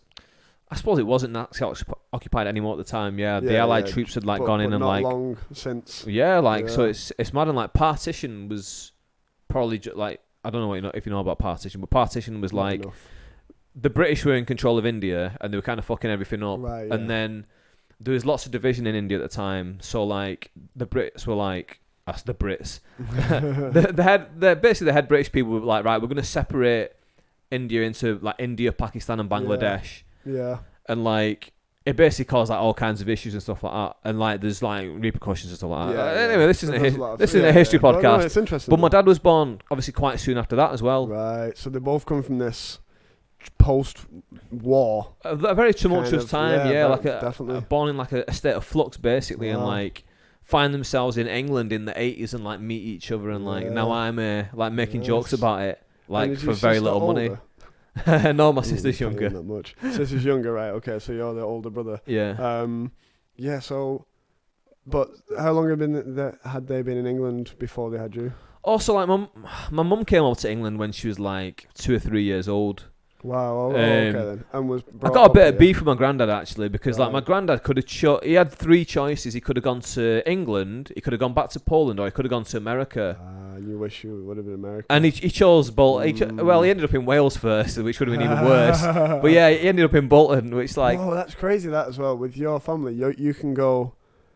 It kind of was just chance that you were born in England. Completely, yeah. Whereas with my granddad is American. Yeah. But then I remember talking to someone this recently and went, but really he's British, isn't he? Yeah, Because you go far enough back and it is just British. Yeah. Like, I'm like, oh yeah. So I am pretty much British. But he, like, it was like in America, and then he met my nan who was English, and then they had my dad, and my dad had dual citizenship and stuff like in America and stuff. So I kind of feel like, oh, what if it would have just been he met an American woman, and I could have been this, like, but am I that child then? Yeah. Because it's a different parent and all this stuff. So, but yeah, that is interesting that your family, like, as immigrants, I guess is the right word for it. Of course, yeah. They're both first generation immigrants. Right, like, yeah. And like, this is going to sound like so wanky and stuff, but like, people always talk about what would you do if you win the lottery. Right. Like, we kind of did, because like, I could have been born anywhere. But I was born in England, which is like, if you want to be born anywhere, bloody Gambia's not your first choice. No, it's going to be a first world country kind of thing. England, maybe America. France, Germany, America. But true. I mean, you want to be born in an English-speaking country because that's the like most spoken language in the world. Yeah, pretty much. it's a unique perspective to have on your own, like where you were born. Yeah. Because it isn't like I guess when I grew up, not knowing enough about race as you get older, like yeah. having very few minorities in school, And even having people who are, they're clearly mixed race, but you just never ask about it. Yeah. I remember saying to a kid once, like, "Are you black?" And he was like, "Am I black?" And I was like, "Yeah, you seem." Yeah. He was like, "My granddad is." Yeah. And I was like, "See, I knew there was something about it." Do you know what I mean? Like, but that's in high school. People are scared to ask it. It's a hard conversation to have, especially nowadays, because people see it as like. I mean, it depends on the context. It's like, where are you fucking from? And obviously. But like, I remember one time in school, like, there's an Asian kid, like, from like, I think he's from Korea, but like, I asked him like, "Oh, where are you from?" Yeah. And he was like very arsey with me, and I was like, "Listen, you fucking ask me where I'm from. Like, I can tell you all kinds of shit. Like, you're just gonna say like I'm from South Korea." What if you thought you were just white?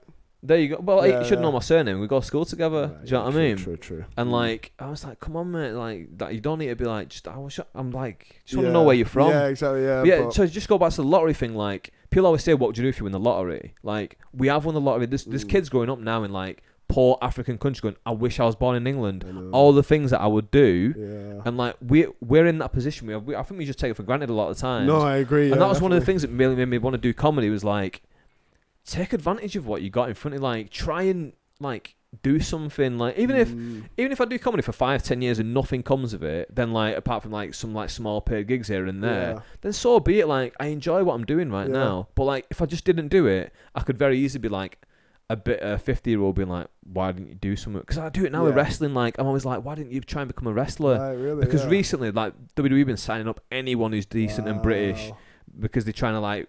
Right. And they're all around my age, and I'm like, if I just trained for the last 10 years and done the grind on the indie scene, put a bit of work in the gym, obviously, like, I could have been working for the WWE now. Yeah, true. But like, so I already think that now. So now I'm like, with comedy, like, right, put the fucking time in and put the effort in. And does that relate to, do you know when you said the lottery thing? Like, whereas, like, your unique, like, the thing point I was making about not having many minorities in school and stuff was that when you grow up as a white English guy, you go in, "Oh, I have generations of."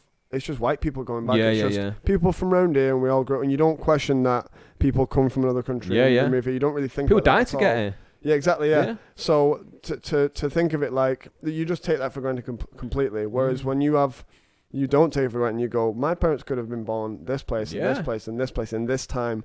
And to go, oh, I was born in England at this time where the arts thrive. There's amazing music and bands and music and bands, same thing, and art and films and actors and stand-ups. It makes you go, well, I might as well take advantage of the fact that I am in one of the leading places for that. Because it's going to be, if you're a Valdas and you're from Lithuania, of course, you will want to come from Lithuania to England to do that. Yeah. And like, look at the way that he attacks the wrong way, but basically how he attacks the comedy scene, how he will do every single gig possible. Yeah, exactly. Like, he treats it like this is an opportunity. Definitely. Whereas a lot of us are lazy, like, oh, I could watch Netflix tonight, or should I do that open mic? He doesn't even think that. And that's like, I have got to do this. And that's why Valdas, that's why he's so good now, because like he just kills it, just smashes out all these gigs, and he just, even if you get a tiny bit better every time, you just add, it's like the straw that brought the camel's back, but the opposite. You're taking a straw off every time, and soon that camel's going to be able to fucking do comedy. Oh, yeah, do comedy, in the air. No. Oh, I've got the hump today. 2 of them. Is that right? Yeah. There you go. 2 humps that camels have. I was so I wouldn't be good at the camel jokes because I don't even know if it is 2 humps or not. But there you go. So if you ever try and become a camel on stage, like Terence Rex, for example. If you become like, I forgot about that guy. Cammy L, like, like that can be like one of your opening bits. Okay, I might try that. But yeah, man, watch this space. Definitely, like I always think like take advantage of days off because there's opportunities all over the UK, and like I'm as lazy as anyone else. I'm not saying this like because I'm terrible. Like I started jiu-jitsu last year, right? And like comedy got in the way a little bit because obviously I was gigging at the same time. But like I did 6 months of it, then the pandemic got in the way. But like I could have gone way more, and like but I thought like, oh my god, like. There's a Gracie Baja, and like Gracie's like the family in jiu-jitsu. And like there's one in Bolton I can train, like, and like Gracie will come in every now and then, Hodger Gracie, and like I can have access to all that. Yeah. But like I'm also like, oh, might just eat this pot noodle. I know what you mean. Yeah. Pot noodle always wins. I just pot noodle and play a bit of PlayStation. Got this new Spider-Man game that's pretty sick. Yeah. Whereas people who are proper hungry to do whatever they want to do, they go like, why would I be doing that when I could just be going doing the thing that I want to do? If you spend so long enough, like you live in Manchester now, let's say you really want to move to London because you hear there's something in London that like you really want to do. You would spend every moment doing it. And I've moved out of like Atherton to come to Manchester. Yeah. So I kind of have that attitude a little bit, but Yeah. definitely not enough. I need to increase it more and like motivate myself with it. My mate's just moved down to London, and like, not to talk about it, but like my mate Mark's just moved down to London, and like he's a big film fan, Right. and there's like loads of independent. He loves independent film, Yeah. so he's like constantly at these independent film nights. Like even before he went, he was like sending me like screenshots. Just bought this ticket, because like he's in that mode of like, I really want to go to London to have access to all this stuff, and now he's got it. But we're born here, and we've already got access, so we take it for granted. True. And like if we just didn't take it for granted and just like started just using the Valdis's like thought process. I think we'd all be like further along. Yeah, I've definitely been thinking about it. Like, I already felt like during this time when... How many gigs did you think you did between it, lockdown ending and then Tier 3 starting? Only about 7, to be About honest 7, with you, yeah. Right, I did a few because I had that up my own night, and Yeah. I live in Manchester and stuff now, so it's Yeah, easier. he didn't fucking book me, did he? I said, I've got Let's you make on. it I've got awkward. you on the list. I've got you on the list. To be honest, when I look at it, I like it's like spreading people out that I know I want on there. I can imagine you're very stuck. So yeah, it is, Yeah. and as well. But with you were things saying changing how many anyway, gigs you've It's done. just like what it is. Yeah, I ended up doing a fair amount of gigs, but I felt like every gig was like, this could be the last one. This could be the last one, and then it'd go, well, I better make it that one tomorrow because. It might be the last one. So when we go back to it, I think I'll have that again where I'm like, I need to make sure that I get as many in as I can, because who knows when it we might not be able to do it again, or how much time have I lost while we couldn't do it and stuff like that. Because that's the thing, is like approaching 30 and feeling like I want to have, I don't know, I feel like if you probably have a better perspective on this because you've been in your 30s for 2 years now, but with me coming up to being 29 and being 30 in a couple of months, I'm like, I compare myself to people who I idolize in comedy and go, what were they doing at 29? And then I look at it and I go, I should be doing this and I should be doing this. Do you know what I mean? I never do that. And do you know why? Because I used to always do stuff like that, and then I can't remember where I heard it, but I heard it somewhere. Someone said like, don't compare yourself to other people. Compare yourself to you X amount of time ago. And then I go like, wow, because that's so right. Definitely. Like, if you can keep improving and you like not have a plan, but if you have like a rough roadmap of what you want to do, and just can keep going down that road, in 5 years' time, you can grow this podcast to be like whatever numbers it is, and you can look, because I've heard you say it before, like, when I started this podcast, I had 16 subscribers, and now it's like 80, 90, whatever. And in 5 years' time, you can go, let's say it's got 500, you can be like, wow, 5 years ago I only had 100 or whatever, now I've got 500 and I've grown it to this. Like, you've seen that growth, and you've seen that over that time people have like come to you, and like, and as well, another good way of looking at that is, before I was doing comedy, before I wanted to do this podcast even, I was doing video work and doing other stuff in my life that didn't feel like it was coming towards stand-up, but I guess it all was in a way. So I guess that's if I look back at all it is with the people that I'm looking at, going comparing myself to around the age, is I'm going, they knew what they wanted to do quicker than me. And but if I look at how long they were doing comedy for, and then how long I've been doing comedy for, then it's probably like, I might be in the same position as them 7 years in. This is the thing, though, but compare yourself to other people on the scene. Like, compare yourself to me. I started comedy when I was your age. Like, I did one gig when I was 29. It was like 6 weeks before my birthday as well. And it was like one of those things, I want to get it in before I'm 30. And there'll be other people as well. And like you said, Louis C.K., he only really hit fame when he was like, in his 40s? True. So like, things happen for different people at different times. Like, and sometimes it's like you wouldn't have been ready a couple of years before. I like, believe in that very much. I've played hockey for years, and like I used to play at Bolton Hockey Club, which like it used to be like quite a decent hockey club, but like I was playing in I started in the 5th team, and they've got obviously 1 to 5. I started in the 5th team when I got back from uni, and like there would be like 16-year-olds, 15-year-olds playing in the first team, but like I can't compare myself to them because they've been playing for 5 years and I've been playing for 3. Like, if you went to go jiu-jitsu and you saw kids who were excellent at it, and that happened. Exactly. I did. Do you know the Muay Thai in Bolton? Sandy Shaw is called. I went to that. Sandy Holt, that's it. Yeah, Sandy Shaw's a female singer from the 80s. Okay. And here's a clip of it. No. But I went to that for a little while. A mate of mine really wanted to get to Muay Thai, and he was having a bad time at the time. And I was like, I'll go with you if you want for a while. I might get into it, I might not. I did a couple of months there, but going there and you're seeing kids who are like 14 and they're Killed just us way better already. than you. And to be honest, I didn't look at them and go, oh, what have I done? Yeah, Do you know yeah. what I mean? Whereas if I go, he's been doing it for 5 years. All right, well, in 5 years, I'll be that good. Yeah, Like, yeah. yeah. So I just try and think like try and attack it like how can I do? Because there's people like, did you gig with Lewis Coleman? yes. Lewis Coleman did like I remember what? doing your night one time, and we were on the way there, and I went, how many gigs have you done now? Then he went, 5. Yeah. And I went, 5 gigs altogether. And he went, yeah, one fucking bucket. I did this. Then he did your night, just smashed it. Killed it. You've done 5 gigs. Yeah. And like, It but was again, crazy. he went to uni and did something to do with performance Right, at uni. yeah. So So he's all led up put to the it. hours in already. True. Not on stage like us, but he's Yeah. put them somewhere else. Definitely. And he's he's so funny. He's Yeah, great. Yes, he's really. Yes, you can't compare yourself to someone like that because you just be depressed like, oh, they've done a few gigs and like they're just getting way ahead of you. But that's just, Exactly, yeah. so. And the same way, like I've seen people who've been gigging for years, like long years. Yeah. Like my first gig at Frog and Bucket, for example, there'd be people there who'd like. I found them on social media. I won't say it was a male or female, but I found them on social media, and they've been gigging for 3 years or something like that. And like I'd beat them in that competition, but Exactly, that yeah. didn't make me better than them No, or anything no. like that. It just meant that like on this night, this thing happened where like I got a better reaction or whatever, or people cheered loud at the end. Exactly, yeah. And, like- And as long as everyone's just plugging away at it and just Yeah. trying to get better, everyone will hit at a different time. Like it might be 10 years, it might be 5 years, Of course, it might be 20. But yeah, you've got to look at it like it's a long game. Would you be happy like as you are now Mm. for the next 5 years? Like, because I'll be honest with you, I would like. Right. Obviously, it's easy for me to say it now, Mm. and like let's say in 5 years, I'm seeing like you on radio and like Carl on TV and Ben has got a fucking great podcast and like, do you know what I mean? Yeah. It'd be easy for me to say it now, but honestly, I have so much fun now, like doing, especially like doing gigs where like you end up doing really well and like where you don't expect to, and like you end up like getting a really good reaction.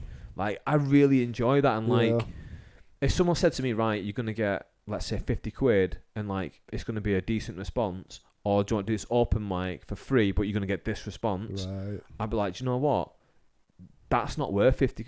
This is worth more than 50 quid to me, because that is such a buzz that like I would love that. So like, I mean, I would love to fucking obviously progress, but at the same time I had this thought in my mind of like, enjoy what I'm doing right now. Exactly, yeah. Well, I definitely agree with that. Like if it's, but I always want to have some. I always want to look back and go, "There's been progression." Yeah, there. of course. I always want to just make sure that if I ever felt like I was in the same position in 3 years' time, I'd be like, "What's going wrong here?" I think you I can need always to find the assess this. progression. Like in my first year, it was all about right. I maybe did like what 16 spots in my first year. Then it was like, okay, I did about 90 in my second year. Great, okay, I'm doing more and more. And then it was like obviously my first year was 5 spots, and the next year was more 10 spots. Yeah. And then more recently, just before lockdown, it was more like, okay, now you're starting to get paid and stuff like that. Right, Starting to get middles on pro nights and stuff like that. Yes, Okay, now I'm seeing the bump up. So I guess like it's just more the frequency of those good things will just get higher, won't they? True. So like, And as well, like it's as if each year, that first year, those first 16 gigs were more like you getting used to being on stage. yeah, The next year, it's like developing jokes you already had, introducing new things into it, dealing with the crowd sometimes, having experience doing MCing, and then the next year it's this and this and this, and then it's as long as you're having these new experiences and you're trying to challenge yourself every time, every year. I feel like last year I did this. This year I should probably look at trying to do this. You know what I mean? And another thing you can look at as well, not to cut you off, No, is it's all right. like not just your performances on stage and like the monetary stuff and the value No, of gigs, no. but also the quality of your writing. Yeah, and how That's going to get comfortable better you and better feel. as well. Yeah, you watch a video back from you 2 years ago and you're like, look how nervous I look in Yeah. comparison to now. Yeah. Yeah, true. And like, obviously you got the podcast as well, so the numbers and the analytics on that will go up. True, But true. one thing I was going to ask you before, like, how do you feel then as like a straight white comic? Because I'm technically also a straight white comic, but I've got my like ethnicity and stuff like that to lean on, and like have something like different from the get go without having to think about it. Do you think like you get stuck in a mire a little bit? Because I often see like things online like, oh, I'm booking for this gig, no straight white males, which I completely get why people do it. I completely get it. Yeah, I get it, yeah. But like, do you feel like you get stuck in a mire a little bit? Because like me personally, I feel like I'm not Asian enough to not be classed as a straight white male, Right. but not like Wait, I'm going to say this, but basically not Asian enough also to like not get the Asian spots. Do you know what I mean? Right. Yeah. Okay. Yeah. So But like, if they're looking you for a beer definitely match, could. they're not being like, oh, let's put the white guy. Right. Yeah. They're being like, let's put like someone else. Which again, I get it. You could definitely get any of those spots that you. Don't get me wrong. I do get some of them. Yeah, like yeah, I'm not sitting there saying like people aren't booking, because I'm getting some of them. But Yeah. at the same time, I know for a fact if I'm booking it, I'm gonna book someone who looks like my dad, not me. Right, Do you know what I mean? yeah, Just because yeah. like visually, if it's on the poster. True. Because there's a big thing recently about posters being like all straight white males, and like if you put me on the poster, that's what it looks like. Yeah. Yeah. If you can't see my name there, it's just a picture of me. It's like, oh, that's just he's just 4 straight white guys yeah, again. Okay. So what were you asking me about? So It's like, do you feel like that, like you get lumped into something because of that? You know what's funny actually is it's almost as if we have not in any sort of oppressive way, but in being classed as. I know what you're saying, and I'm working on a bit about this. I'll tell you about it afterwards. Right. Okay. So it's in a way like if women once felt like they couldn't get gigs, if people of color felt like they couldn't get gigs, now it's gotten to the point that we're like trying to be as inclusive as possible, and there's nothing wrong with that. It's a good thing, but it's made it so that don't put straight wild males with any other. Don't put any straight females. Don't put any straight black guys. Don't put any gay Mexican. You don't ban any specific thing. Children on this thing, like that. Then it'd be like, oh, but the straight white males thing is like, I never feel like, oh, I'm not allowed in the club. I'm like, I get it completely, but it's made it like a more exclusive. Like if you're good and you're seen in the straight white male circle, it makes me feel like I have something to, in the same way that certain black comedians back in the day would have shone out because in when TV shows are only letting a couple of black guys on TV, you had to be really good to get on TV. It's basically a 2 per show rule back, like on any TV show. So now if it's the other way around, then it's like, well, we have to really fight to get to that spot. And all I think it is as long as whatever, if you're straight white male or not, if you're trying to find your own unique take on life or whatever, then I feel like you'll be fine. You are one of the people who I do think has a unique take and like a more unique like vibe with it. And again, I'm not gonna like suck you off too much, but like, but like, I've always wanted to ask people, but like when you're at gigs, you don't just want to like pull them aside. I'm like, hey mate, can I just ask you something about being a straight white male? No, it's interesting. You wearing a wire or something? What's this? No, it's interesting to be almost on that receiving end of a question. Is what's it like to be? And it's like, everyone knows what it's like to be a straight white male, but when it comes to comedy, I guess it is like. Because I float between the two basically, depending on who's viewing me. Like, that's often what I find is like, my identity is not declared by me. Fluid. It's declared. Like it is identity fluid. I'm identity racially fluid. I am racially fluid. Yeah. But it's like my identity is like nailed down by whoever's eyes it's being looked at through. Right, so some people look at me and be like, oh, that's an Asian actor. Some people look at me like, it's another straight white male. So like, I kind of feel like in that. Obviously, when people see my set, it's completely different because I talk about exactly. But that's the good thing about it. Is like, oh, another straight white male, and then you start saying your act, and people go, oh, okay. Yeah. Do you know what I mean? So no, I think that's a good thing in a way. And yeah, as I've had those thoughts sometimes where I'm like, am I not going to be able to get this thing? And I'm like, I'm not even at the point where I feel like I should be getting anything yet. So I feel like I have to get to that point first where I feel like and I don't have any trouble getting gigs. Like, do you think if there's a gig that I should be able to get, I probably can get it. Do you think like another part of it? So it wasn't just about that part, but also like material wise. Do you feel like, because how many times have you been on a night where like a female actor will get up and be like, oh, all the bloody lads are talking about Tinder tonight, which is kind of true. Like, I mean, everyone's got a Tinder material, don't they? Like, do you feel like you have to think more outside the box because like your life experiences may be similar to other people's life experiences, and you're like, maybe. Do you know what I mean? Well, I generally feel like I don't like a lot of the things that the general. I'm kind of like, what's the word for it? Contrarian. Yeah. So I feel like a lot of what people like anyway, football and things like that, I'll have a take on why I don't like that or whatever. Or even, I always come to the point where, say, if Brexit is really popular, Yeah, I don't yeah. want to make a joke about Brexit. Yeah. If coronavirus is really popular, I don't want to have a joke about that. I might just reference it in a thing, but I'm not like making a bit about like.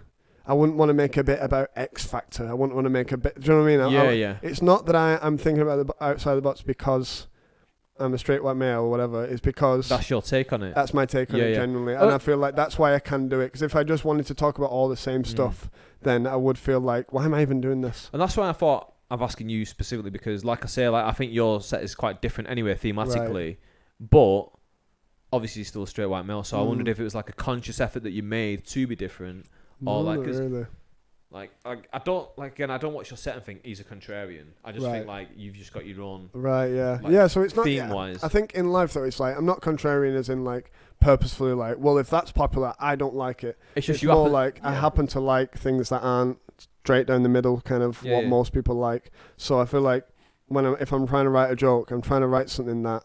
Plus, I often have this thing of like, I could start talking about something, and I have a joke idea, and I go, people have probably thought of that before. So when I eventually get to something where I go, I bet people haven't thought of that before, then I'll try and do that. Do you know what I mean? So it's more like, it's rather than being like, I have to think differently because I'm probably going to end up being like every other straight white male. It's more like, I better think differently because I'm going to end up being like everyone else who tries to make jokes about stuff. Yeah, that makes sense. Yeah, so, but I appreciate you saying that it's a unique kind of thing.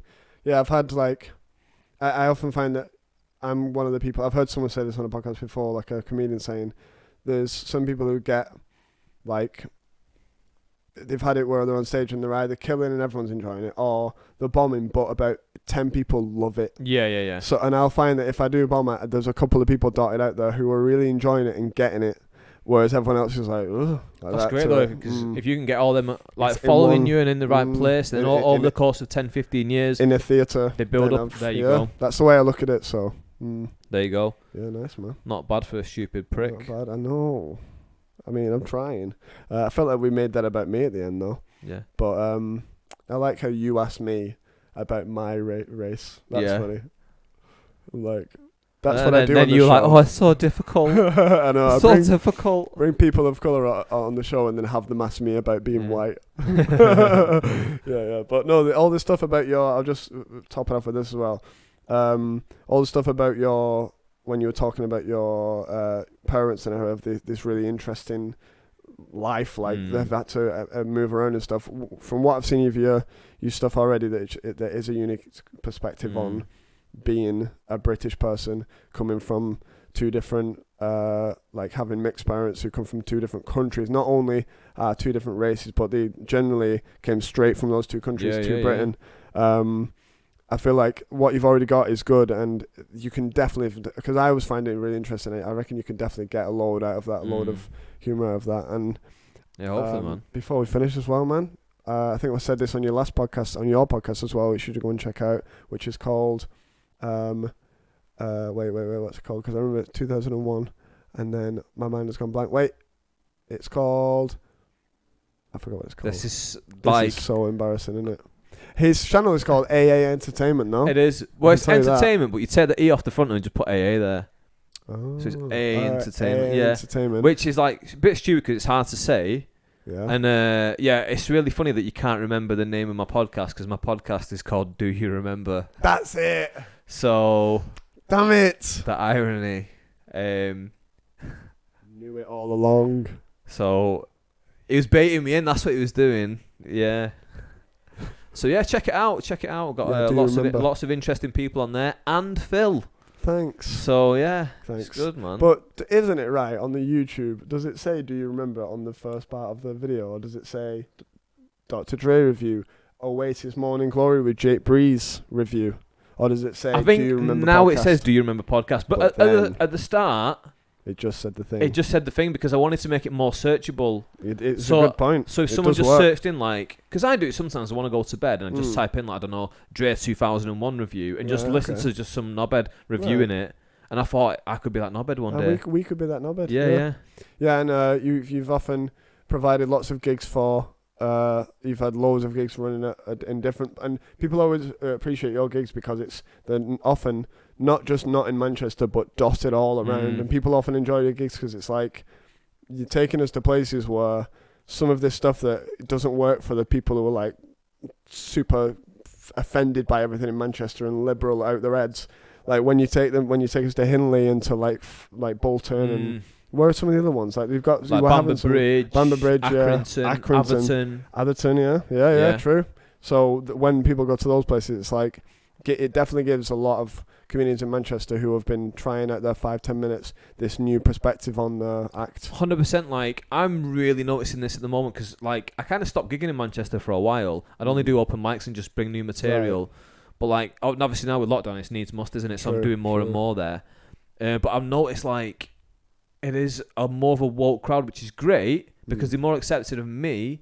But I've now edged my comedy a certain way. Yeah. So like they're a bit like, can I laugh at that? I know. And I'm a bit like, of course you can laugh at that. Like I'm saying it, but they're like, who are you though? You could just be Jim Smith who's pretending. Like, right. Do you know what I mean? It's so weird that people think stuff like that. Although I've also had someone. I've gotten off stage and then they've gone, so how many kids have you got? And I go, what? Yeah. Like, you said you have a kid in your set. And I went, oh, no, that's just a bullshit joke. Yeah. I've got that. And when I was in Hong Kong this time last year, I was talking about it in the break. Yeah. Like, this guy was like, so do you have a kid? And I was like, no. He's like, I hate it when people do that. Really? And he was another actor. I was like, mate, like, what are you going to do? I really like when comedy is like so abstract that it's like, you were lying the entire time. Yeah. Do you know what I mean? Oh, I prefer it's all right. To wrap it all up, brilliant. You asked me for 5 comics. I give you 4. Right. I'm going to give you number 5 now, James Acaster, because at the moment... James Acaster is really good, yeah. Not only is I think you can watch comedians and you can make a formula out of how they've made a joke and what they've done. Not him. And I watched James Acaster and I'm like, that fucking... It's that Charlie meme from It's Always Sunny in Philadelphia where he's got all the bloody things. Like, it's the crime scene all over the place and he's trying to put things together and it's like...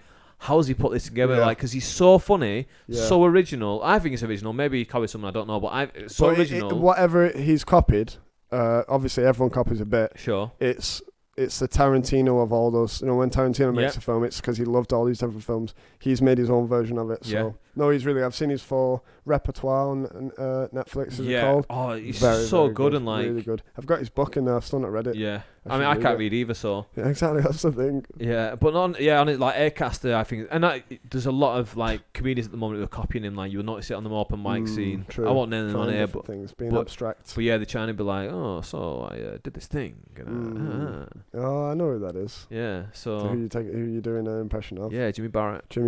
Yeah. Jimmy Barrett. Yeah. I've said it enough times on this podcast. Jimmy Barrett, if you're watching... Stop.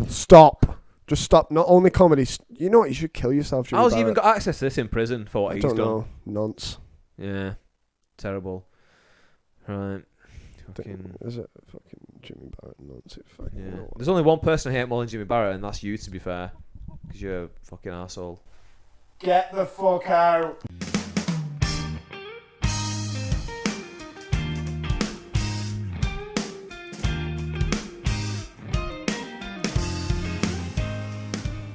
You do with chairs? Since I was I can't stand them, mate. Since I was a kid, there's loads of fucking chairs in my school, and like honestly, all of them, it's like, even the noise they make goes through me. Wow, I find chairs quite comforting, to be honest. Well, yeah, but I don't give a fuck what you think if you're a chair lover. I didn't know this about you, man. I didn't know you were so discriminative towards chairs. That's why you'll notice. If we're at a comedy gig together and there's like some chairs there, won't speak to them. I mean, why would you speak to a chair? Exactly. Oh shit, no, I don't mean it like that. Yeah, because it could just cut off before that. Right, that's a good takeaway.